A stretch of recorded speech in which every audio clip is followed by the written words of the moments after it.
So I vlog around too.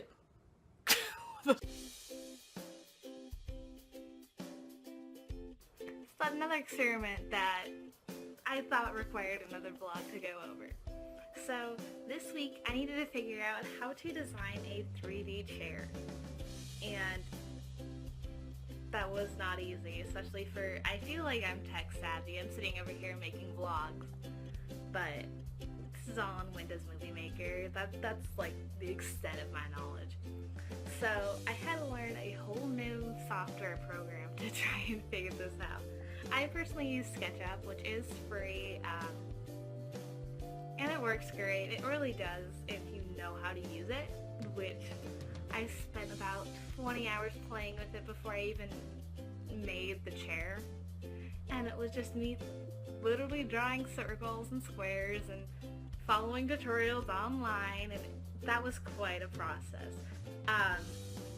As you could imagine, I got quite distracted.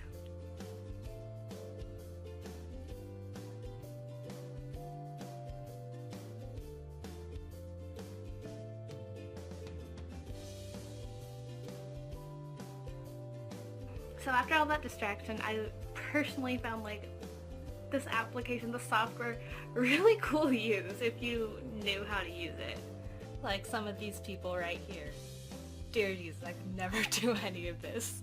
So I think I could do some pretty awesome stuff on it if I spent the time trying to figure it out, but I didn't have that time or that patience, and just what I did to try to figure out that chair that I made, that took me so much work, and like I probably could have done better, but at that point what I did to make that chair, which looked so simple to make, I'm pretty sure I could physically make that chair a lot easier than I made the chair on that software.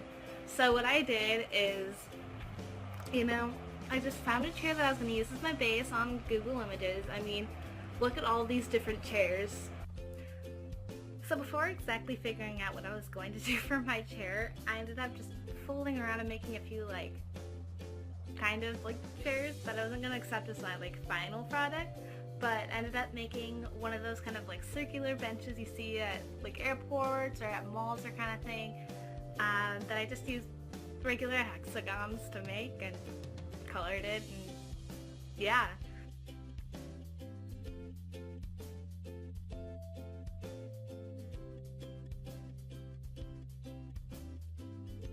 And then because of my brothers and my kind of humor and puns, I ended up making this 3D chair out of 3Ds.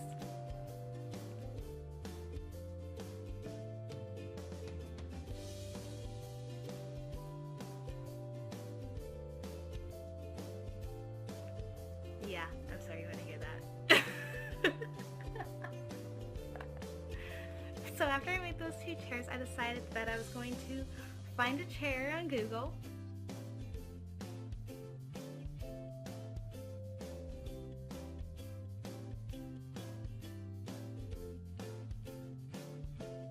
And then choose one to model my chair off of.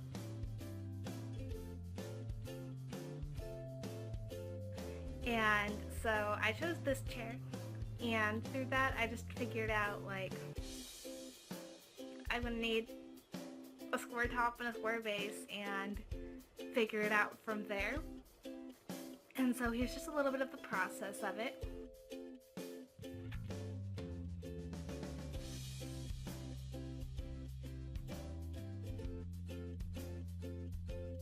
And if you want to see that, there'll be a link below, or if you're in my blog, just keep scrolling down, that'll be there. I really did enjoy this project. It reinstates the fact that everything is art, and not every kind of art is for every person. Like we've seen, the plaster mold was not my forte, nor was this online designing, but it just shows that they're all equal, because obviously some of the people in this art class that I'm taking are better at this than I am, but it's just, once again, no one's art is wrong kind of thing, and it's just kind of cool to have this kind of proof of it, I would say. So there's that. Really interesting. I know I'm going to keep saying it like every single project we do, but it just reinstates the fact that everything is art. I should just tell my mom that when she yells at me to clean my room. No, Mom, it's art. Jeez. You don't get it. Oh god, I'm getting in so much trouble.